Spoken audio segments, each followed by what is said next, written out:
Have you ever wondered why, the moment you begin to love yourself, people suddenly pursue you, drawn as though by an unseen magnet? Today we'll explore the mystery behind this truth. The more you love yourself, the more they chase you. They feel your energy. This is not chance nor coincidence, but law.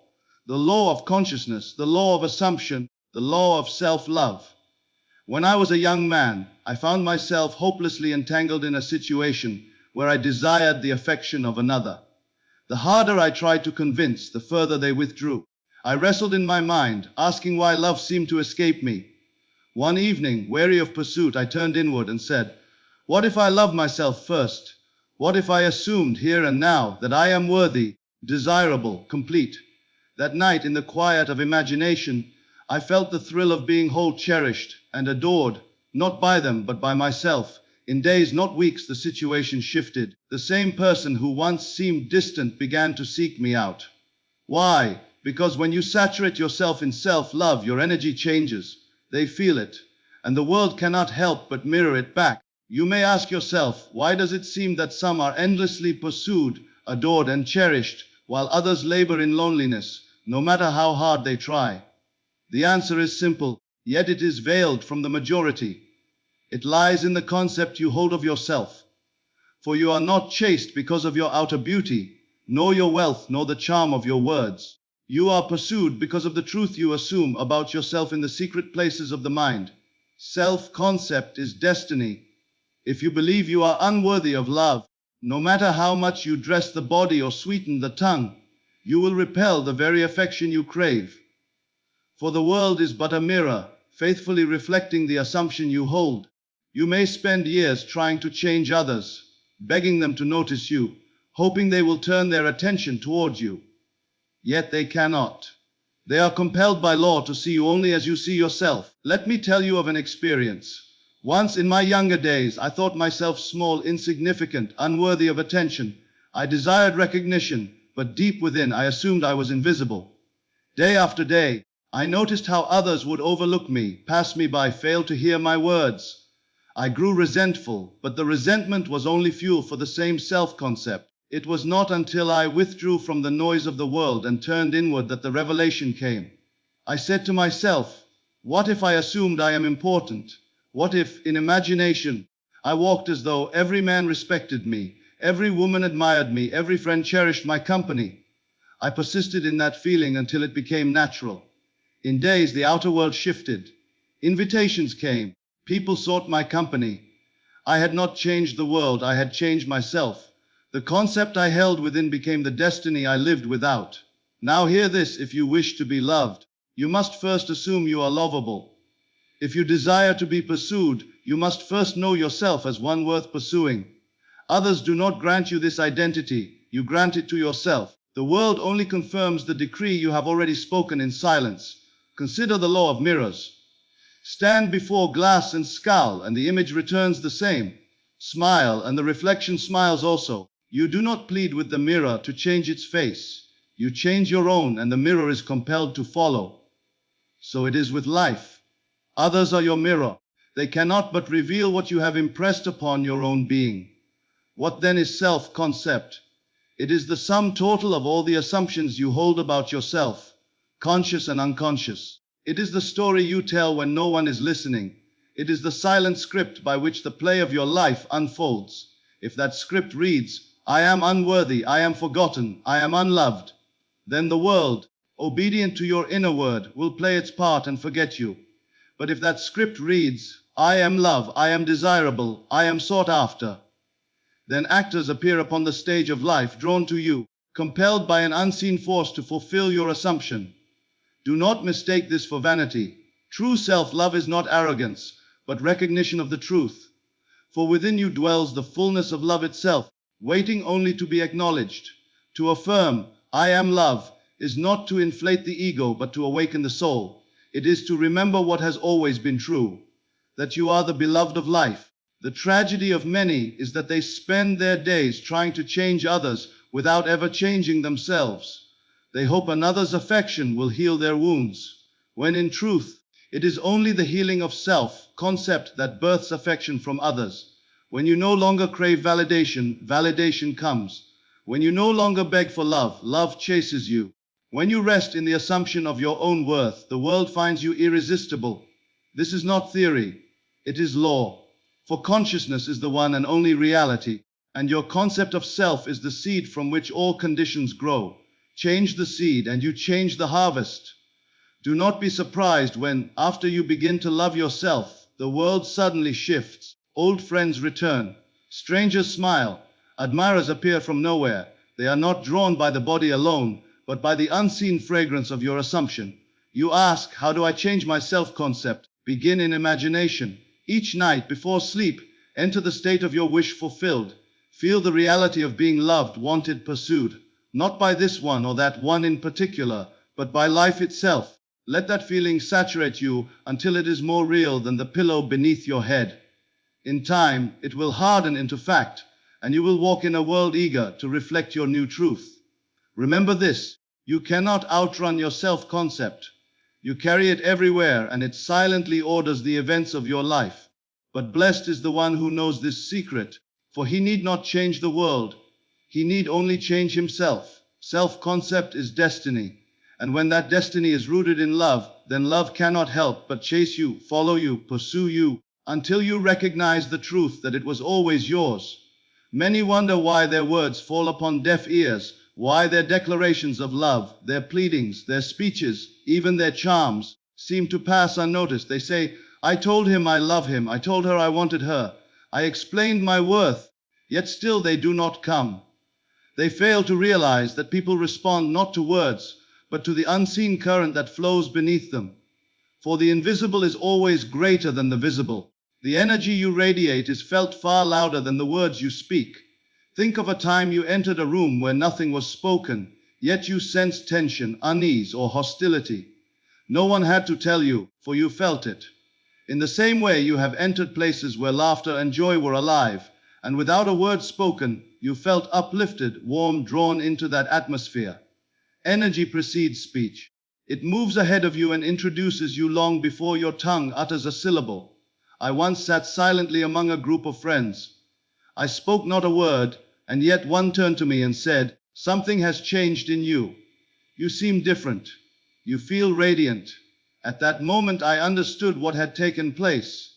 For days I had been dwelling in the assumption that I am loved, treasured, sought after. I felt it in my private hours, and it overflowed into the silence of that gathering. They could not see the imaginal scenes I entertained, but they felt the energy they produced. This is the secret. Others respond not to your arguments, but to the vibration of your being. You can cry out for attention, but if within you rings the energy of lack, they will feel repelled. You can remain silent, but if within you resonates the fullness of self-love, they will feel drawn.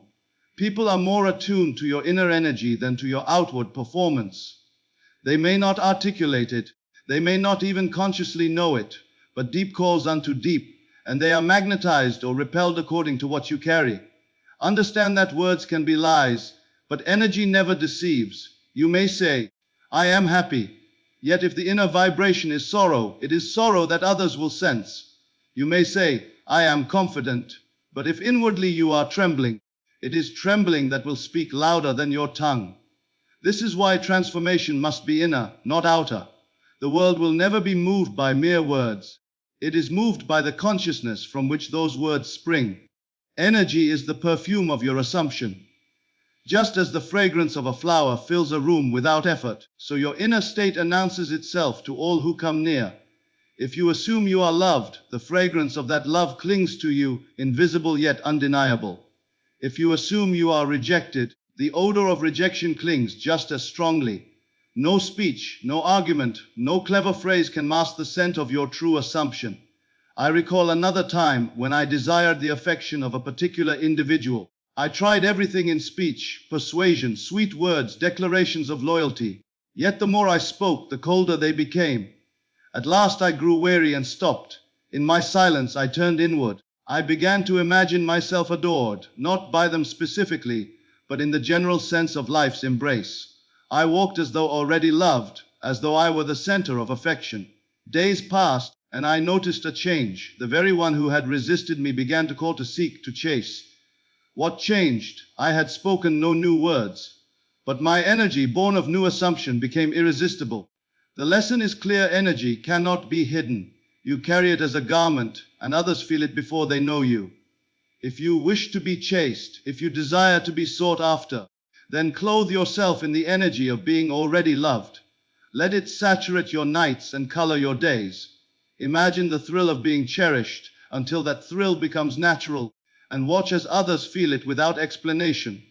This is education of the highest order, for the common mind believes persuasion, strategy, or manipulation are the causes of attraction. But the wise know that consciousness is the only cause, and energy is its language. You cannot deceive it. You cannot counterfeit it. You can only change it by changing the assumption that produces it. Think of yourself as a broadcasting station. All day long you send signals, not in words but in vibration. The world tunes into your frequency, and those in harmony with it are drawn. If you broadcast lack, you will receive lack. If you broadcast fullness, you will receive abundance. If you broadcast fear, you will live surrounded by fear. But if you broadcast love, then love in all its forms will chase you, for it cannot resist its own echo. Do not be troubled if the world ignores your words. Ask instead, what energy do I carry? What do I assume to be true of myself? For when that is transformed, the words become unnecessary. Your very presence becomes magnetic. Strangers sense it, friends notice it, and those you once longed to chase will find themselves compelled to pursue you, not because of your words, but because of the energy that overflows from your new self-concept. Energy is felt beyond words. It is the silent force that determines how the world reacts to you. It is the unspoken language that all understand, though none can define. It is the fragrance of your assumption, the perfume of your state. And when it is born of self-love, the world will not only hear you, it will chase you, because it cannot resist the energy you radiate.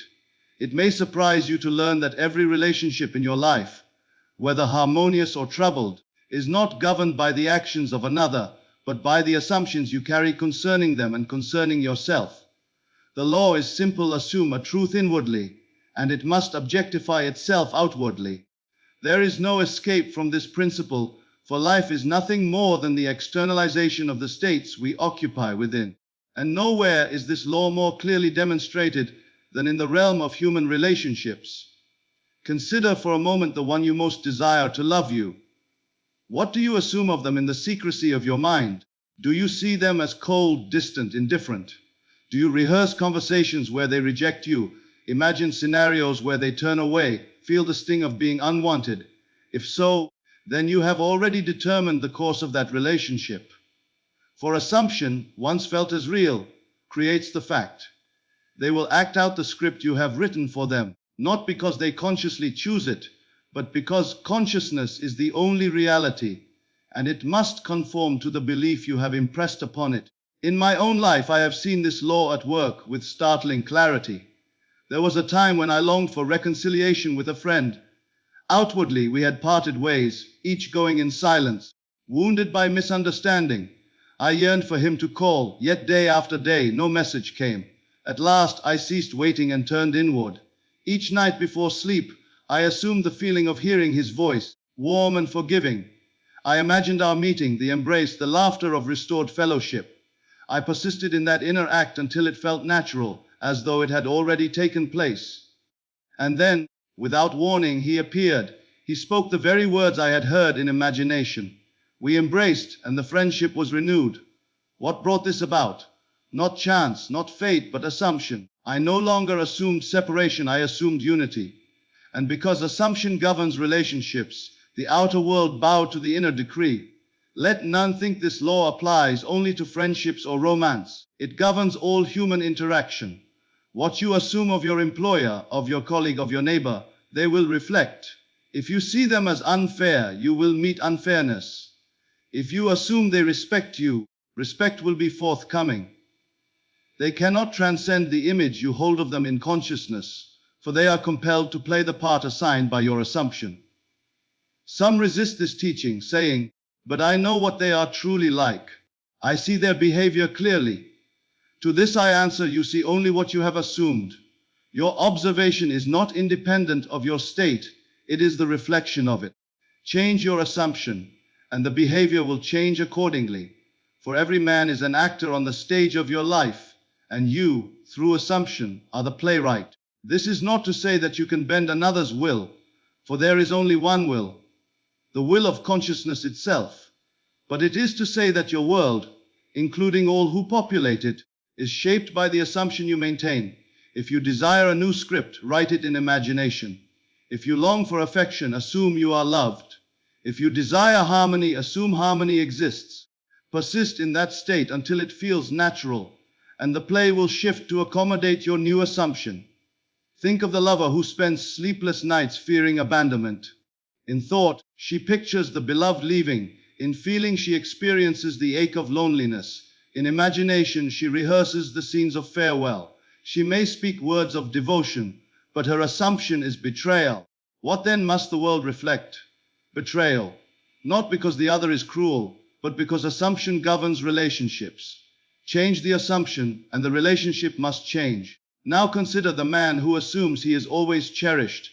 He may be plain of face, modest in possessions, but inwardly he lives in the conviction that he is desired, adored, pursued. He does not wait for others to convince him, he convinces himself. What then happens? The world rises to meet his assumption. Lovers appear, friends seek his company, strangers are drawn to his presence. He has discovered the key. Assumption governs relationships. You must understand, this law is impersonal.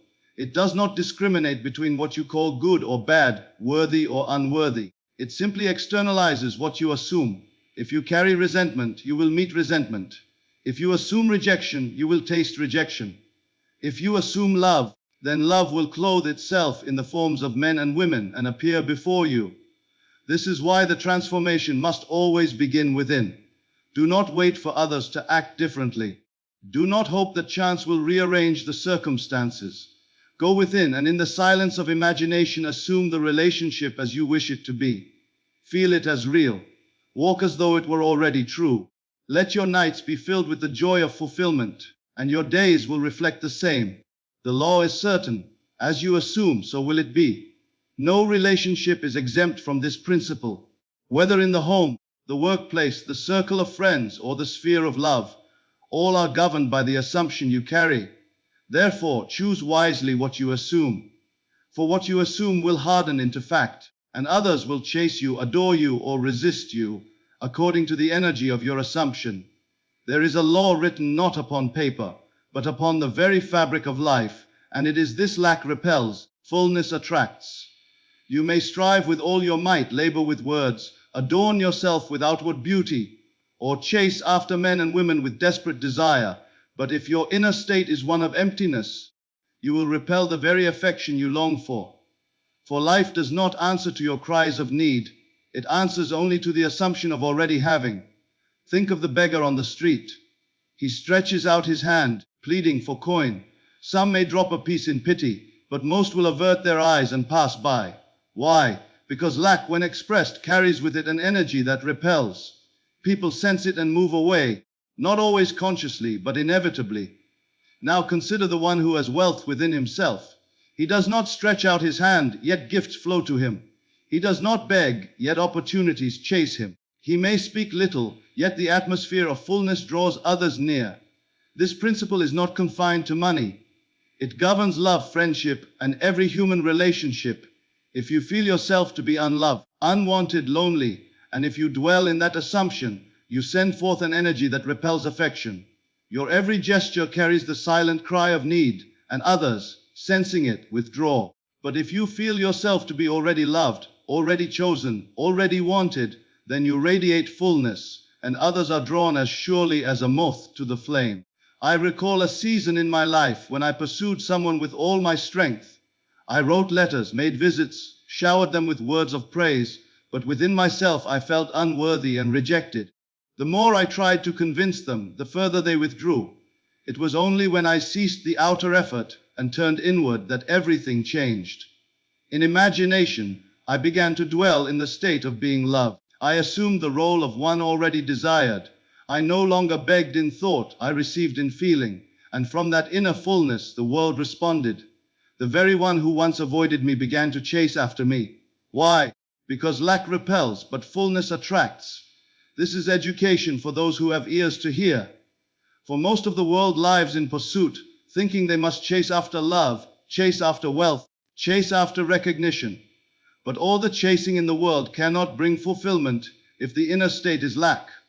You may clutch tightly to the one you love, but if you do so from fear of losing them, you will surely drive them away. You may declare your loyalty, but if it is born of insecurity, it will repel instead of attract. Fullness, however, needs no chase.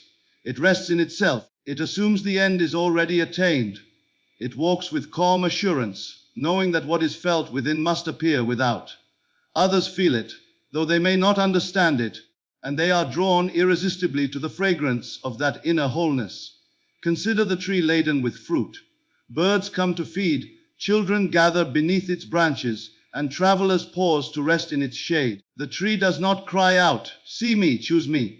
It simply stands in fullness, and its fullness attracts all who pass by. But the barren tree, stripped of leaves and fruit, draws no one. It stands alone, for lack repels.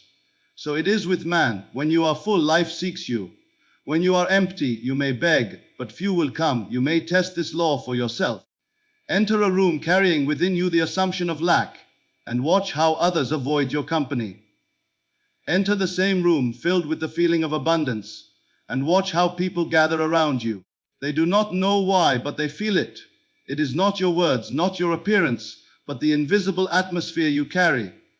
That atmosphere is born of your assumption, and assumption always hardens into fact. This is why the desperate lover is left alone, while the one who loves himself is pursued. The desperate one radiates lack. I need you. Without you I am incomplete. And the other feels it as a burden, as chains, as suffocation, and flees. The one who loves himself radiates fullness. I am whole. I am already loved. And the other feels it as lightness, as joy, as freedom, and is drawn irresistibly. The principle extends even to wealth and success. The man who feels poor, who assumes scarcity, no matter how much he works, repels prosperity. But the one who assumes wealth, who inwardly feels rich, attracts opportunities, ideas, and circumstances that confirm his inner state. For lack is a void, and life abhors a void. Fullness is abundance, and life rushes to fill abundance with more. Therefore, train yourself not to dwell on need, but on fulfillment. In the silence of imagination, feel the state of being loved, of being wanted, of being secure. Walk in that feeling until it becomes natural, and your outer world will reflect it faithfully. The law cannot fail. Lack will always repel, and fullness will always attract. I tell you, you do not need to chase. You need only to assume. Assume fullness, and fullness will chase you. Assume lack, and lack will chase you away. It is not the world that decides, it is your inner state that governs all. When you are full, life itself becomes your suitor, and you are never without affection, never without companionship, never without abundance. For fullness is magnetic, and lack is repellent. This is the unchanging law of consciousness. When people speak of prayer, they often imagine words spoken into the air, or petitions sent to some distant power. They kneel, they plead, they cry aloud for love, for wealth, for recognition, for peace, and yet their prayers go unanswered, for they have mistaken the essence of prayer. True prayer is not begging some external force to grant a wish. True prayer is the alignment of consciousness with the state desired, and the highest prayer that one can offer is the prayer of self-love. For what is prayer, if not the assumption of already being what you desire to be? And what greater desire can any man or woman hold than the desire to be loved? Yet the world has been taught to believe that love must come from another, that affection must be earned or chased. But love, in its purest form, does not come from without. It springs from within. To truly love yourself is to commune with the source of all love. That communion is prayer in its highest expression. Think of the one who kneels each night, begging for a lover, crying for companionship, yearning for someone to see them. The lips move, the voice trembles, but the heart confesses, I am unloved, I am unwanted. That is the true prayer, and it is answered faithfully. For the law of life is this: you receive not what you ask for, but what you believe yourself to already be. The prayer of lack is always answered with more lack. The prayer of fullness is always answered with abundance. I remember a time when I believed prayer was only repetition of words. I would recite, I would speak, I would implore, yet nothing changed. Then one evening, exhausted from pleading, I turned inward and said to myself, if I were already loved, how would I feel now? In imagination, I felt the warmth of affection, the security of companionship, the joy of being chosen. I lay in that state as though it were true, and in that moment, I realized that I was not asking for love. I was experiencing it. That experience was prayer, and it was answered. In the days that followed, life conspired to bring me the reflection of what I had assumed. The outer love came only after I had found it within. Self-love, then, is not vanity. It is not arrogance. It is recognition of the divine within. It is the acknowledgement that you are already whole, already worthy, already complete. To say, I love myself, and to feel it as true, is to align yourself with the source of creation. In that alignment, prayers are answered without effort, because you no longer seek from without what you have already found within. The one who loves himself walks differently. He does not chase, for he does not feel lack. He does not beg, for he already possesses. He does not fear rejection, for he knows that rejection cannot touch the one who is complete in himself. His very presence becomes magnetic, and others, sensing the wholeness, are drawn irresistibly. They cannot explain it, but they feel it. And so it is that the highest prayer is not directed to the skies, but spoken inwardly in the silent declaration, I am love, I am worthy, I am whole. Let me remind you that every prayer, whether spoken or silent, is an assumption. If you assume you are unloved, you are praying that state into being, and it will be answered. If you assume you are adored, you are praying that state into being, and it too will be answered. Self-love is simply the conscious choice to pray the prayer of fullness rather than the prayer of lack. It is the decision to affirm the truth of your being rather than the lie of separation. Do not mistake this for mere positive thinking. Words without feeling are empty shells. To love yourself is to feel deeply and sincerely that you are already the beloved. It is to dwell in that feeling until it becomes your natural state. When you do so, life must conform. Lovers will appear, friends will gather, opportunities will open, not because you sought them, but because you aligned yourself with love at its source. I once knew a woman who constantly lamented her loneliness. She said, no one notices me, no one desires me, I am invisible.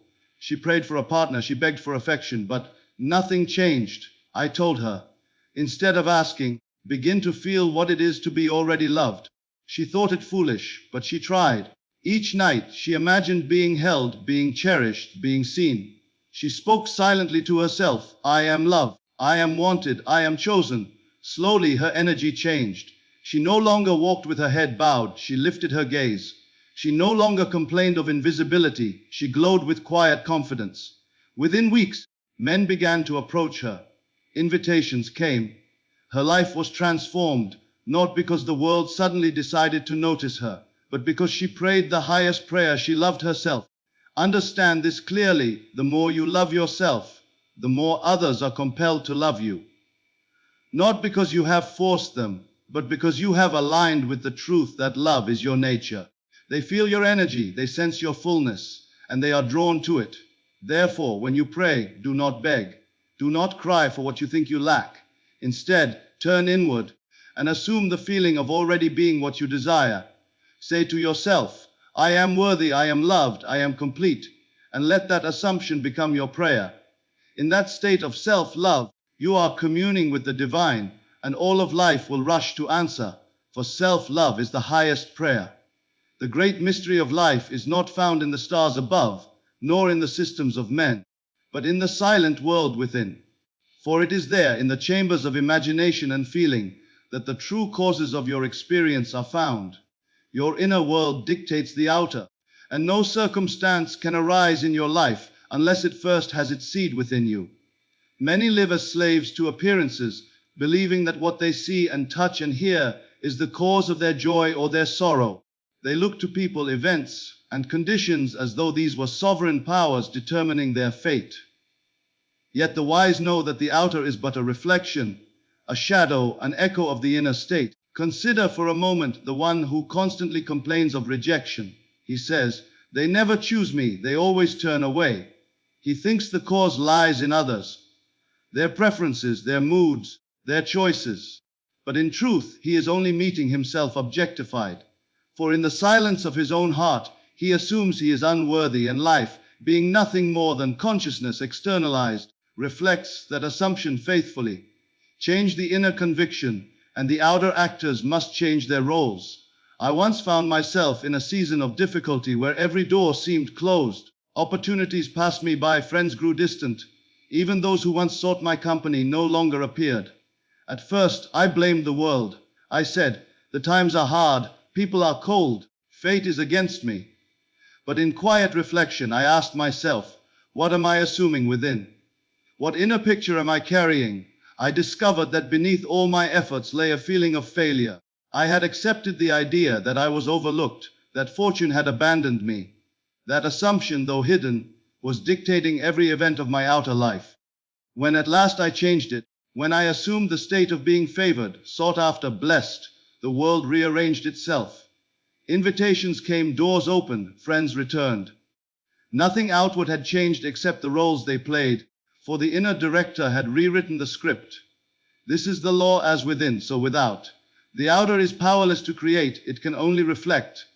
Your job is not to struggle with appearances, but to attend faithfully to your inner world. If you dwell in fear, you will meet fearful circumstances. If you entertain thoughts of abundance, you will walk in abundance. If you feel unloved, you will see rejection everywhere. If you assume love, love will spring up in the most unexpected places. The untrained mind rebels against this truth. It says, "But I see the facts before me. Surely these facts are real." Yet the so-called facts are only frozen states of consciousness, the harvest of yesterday's assumptions. They have no power in themselves, except the power you continue to grant them by believing in them. If you persist in the state, the fact lingers. If you abandon it, the fact dissolves. Your inner world dictates the outer, always and without exception. Think of a dream. When you dream at night, the entire world of the dream arises from within you. Every face you meet, every word you hear, every event you experience is born from your own imagination. Though in the dream you believe them to be independent, upon waking you realize they were all projections of yourself. So it is with life. This waking world is nothing more than a larger dream, and you are its dreamer. The people you meet are cast in roles by your assumptions, and they must play them until you change the script. I recall an experience with a young woman who constantly said, "No one values me, no one notices me." She lived with that conviction, and so her life mirrored it. Employers overlooked her, friends ignored her, lovers abandoned her. I told her, stop blaming them. Look within. What do you assume about yourself? She admitted that deep down she felt invisible. That was the seed, and the world was its harvest.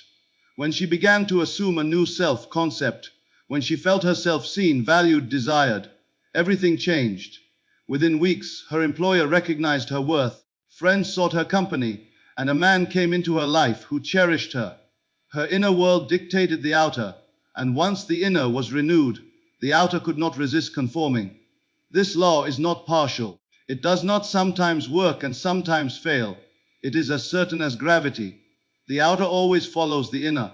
If you are dissatisfied with what you see, do not attempt to rearrange the shadows. Change the light that casts them. Go within, assume the state you desire, persist until it feels natural, and the outer will bow to your new vision. Do not think it takes years. The moment you change within, the process of transformation begins without. Some effects may appear instantly, others may unfold through time, but all must come. For consciousness creates reality, and your outer life is nothing more than your inner life objectified. So I say, attend to the inner world. Do not be deceived by appearances, for they are only reflections. The true cause lies within you. If you wish to be loved, assume you are loved. If you wish to be honored, assume you are honored. If you wish to prosper, assume prosperity is yours. Let your inner world dictate, and your outer world will follow. There is a paradox in life that confuses many. The harder you cling to something, the further it slips from your grasp. And yet, when you release it, It comes running to you. This is not accident but law, for detachment creates desire. When you grip tightly to another, when you beg and plead and chase, you radiate lack, and lack always repels. But when you rest in the quiet confidence that what you desire is already yours, when you detach from the frantic need to secure it, you radiate fullness, and fullness always attracts. Think of the lover who sends endless messages, who calls without ceasing, who frets if the other delays in reply. He thinks his constant attention will bind the beloved to him, but in truth, his very need drives them away. For what is felt beneath his actions? Not love, but fear. Not confidence, but insecurity. And others feel it. They may not say it aloud, but they sense the energy of desperation, and they retreat. Now consider the one who is calm, assured, content in himself. He may send a word, but without anxiety. He may meet, but without pressure. He rests in the feeling that he is already desired. And what happens? The other is drawn to him, compelled by the magnetic power of his detachment. I remember a time when I pursued someone with restless energy. I thought, if I show enough attention, if I make them see how much I care, they will surely return my love. But the more I pressed, the colder they became. At last, weary of striving, I withdrew into myself. In imagination, I assumed the state of being already loved. I walked in that feeling, not caring whether they responded or not. Within days, the situation changed. The one who once avoided me now sought me out. What had changed? Not them, but me. I detached from need and entered fullness, and detachment created desire. This law is seen not only in love, but in every pursuit. The man who clings to wealth, fearing its loss, finds it slipping through his fingers. The one who detaches, trusting in abundance, attracts prosperity with ease. The woman who desperately seeks approval is met with rejection, while the one who is content in her own worth is surrounded by admirers. Detachment is not indifference. It is not coldness. It is the quiet assurance that what is desired is already secured in consciousness, and therefore does not need to be chased in the world. Imagine a child at play. He builds a castle of sand and delights in it. When the tide comes in and washes it away, he does not weep or cling. He simply builds another. He is detached, and because of his detachment, his joy is constant. But imagine the adult who clings to one form, one outcome, one person. He weeps when it shifts. He despairs when it changes, for he has attached himself not to the source of joy, but to the shadow. Detachment frees you from such sorrow, because it anchors you in the unseen reality, rather than the shifting appearances. When you detach, you do not give up the desire. You give up the struggle. You release the anxious energy that says, I must have this or I am incomplete. Instead, you rest in the knowing, I am already complete. My desire is already fulfilled. That state is magnetic. Others feel it, though they cannot explain it. They chase, not because you have begged, but because your detachment has created the atmosphere of desire. I once knew a man who longed for promotion. He worked tirelessly, spoke often of his ambitions, lobbied his superiors, and yet was passed over again and again. At last, discouraged, he ceased his efforts. But instead of bitterness, he assumed inwardly that he was already successful. He detached from the outcome, finding joy in his present role. In that state of calm assurance, opportunity sought him. Within months, the very promotion he had once chased so hard was offered to him without request. Detachment had created the desire for him in the minds of others. This is the secret. The more you try to force love, success, or recognition, the more it eludes you, for the effort itself reveals lack. But when you detach, when you rest in fullness, when you assume the desire is already yours, the world reflects it. Detachment creates desire because it carries the fragrance of abundance, and abundance cannot be resisted. Some will ask, but if I detach, will I not lose what I want? I say no. You cannot lose what you have already assumed. You only lose when you cling to appearances and deny the reality within. Detachment is not abandonment of desire. It is faith in its fulfillment. It is the refusal to chase shadows and the confidence to rest in the substance of the unseen. When you learn this law, you will cease striving. You will no longer beg others to stay, no longer plead for opportunities to come, no longer grip tightly to what you fear to lose. Instead, you will rest in the inner assurance that what is yours cannot pass you by. And as you do, You will see the paradox fulfilled. The moment you detach, they will chase. The moment you release, it will return. The moment you stop begging, you will be pursued. For detachment creates desire, and desire, once created, must find its fulfillment in your world. If you wish to understand the secret of creation, look not to the words you speak, nor even to the thoughts you think, but to the feelings you allow yourself to dwell in. For manifestation begins in feeling. The world you experience is nothing more than the solidification of the moods you have sustained. Every event, every relationship, every condition that appears in your life first existed as a feeling impressed upon the heart. Thought may conceive the idea, but it is feeling that gives it life, and only what is felt with conviction can ever appear in form. Consider the one who constantly repeats affirmations without emotion. He may say 1,000 times, "I am loved, I am wealthy, I am successful," yet if he feels fear, lack, and loneliness, those are the seeds he plants. His words are like seeds scattered on stone, for without the soil of feeling, they cannot take root.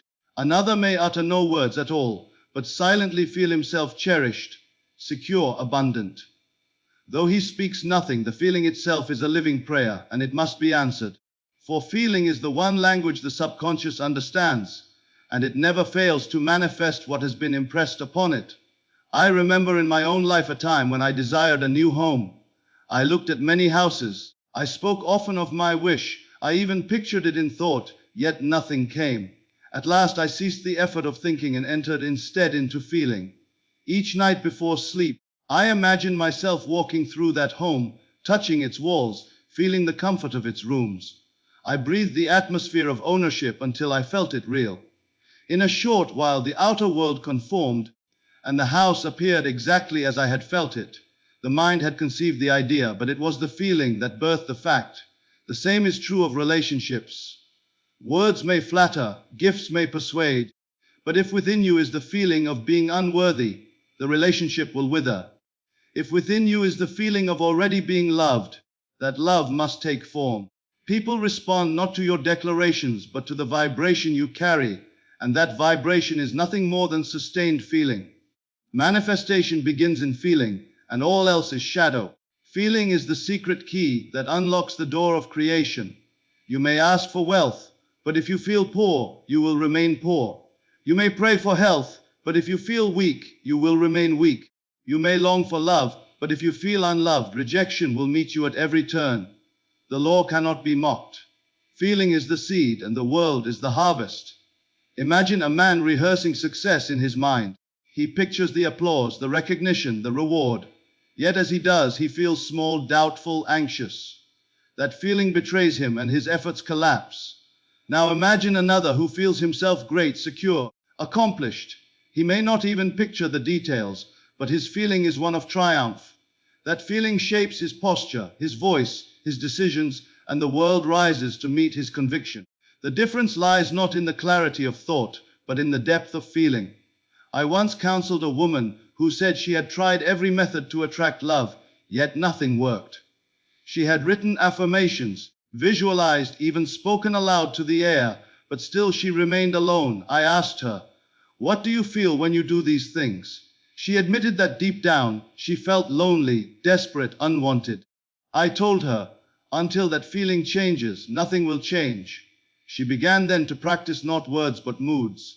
Each night she entered the state of being already chosen, already adored. She felt the embrace, the laughter, the warmth of companionship. Slowly her energy shifted, and within weeks, she met a man who reflected her new feeling. It was not the words that brought him, but the feeling she had sustained. Understand this well. Imagination creates, but feeling gives it power. To simply think of a desire is to toy with shadows, but to feel it real is to breathe life into it. Your world is not made of idle thoughts, but of felt convictions. Therefore guard your moods, for your moods are the blueprint of your future. If you dwell in fear, fear will be your harvest. If you dwell in joy, joy will be your portion. If you dwell in the feeling of love, love will surround you. You need not wait for evidence to feel the state desired. The law is reversed. First you feel, then the evidence comes. Many say, "I will feel successful when I see success." But the wise say, I will feel success now and the world must conform. Feeling precedes fact, and fact cannot resist the power of sustained feeling.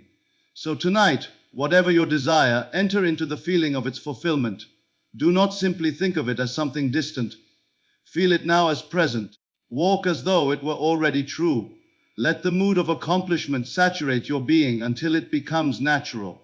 And when it does, the world will move in ways unseen to bring it into form. For manifestation begins in feeling, and what you feel with conviction must one day be made flesh in your world. The journey we've explored together is one of profound realization that the world we experience is but a reflection of the inner state we carry. As we move through life, we are constantly manifesting, consciously or unconsciously, the conditions and circumstances that mirror our inner beliefs, assumptions, and feelings. The key to unlocking the life we desire lies not in external circumstances, but in the mastery of our inner world. We began by understanding that self-concept is destiny, that the way we see ourselves determines the way the world sees us. We learned that energy is felt beyond words, and that people respond not to our spoken declarations, but to the silent energy we radiate. We discovered that assumption governs relationships, meaning that the way we assume others view us will shape their behavior toward us. Lack repels, fullness attracts. When we are filled with the belief that we are already whole and worthy, the world is compelled to mirror that back to us. We saw that self-love is the highest prayer, and that true prayer is not pleading for what we don't have, but affirming what we already are. As we deepened our understanding, we explored how your inner world dictates the outer, meaning that the world outside of you is simply a reflection of your internal state. Detachment creates desire. When we stop chasing after what we want and rest in the confidence that it is already ours, the world is drawn to us. And finally, we revealed the truth that manifestation begins in feeling. The key to all creation is the feeling of already having what we desire.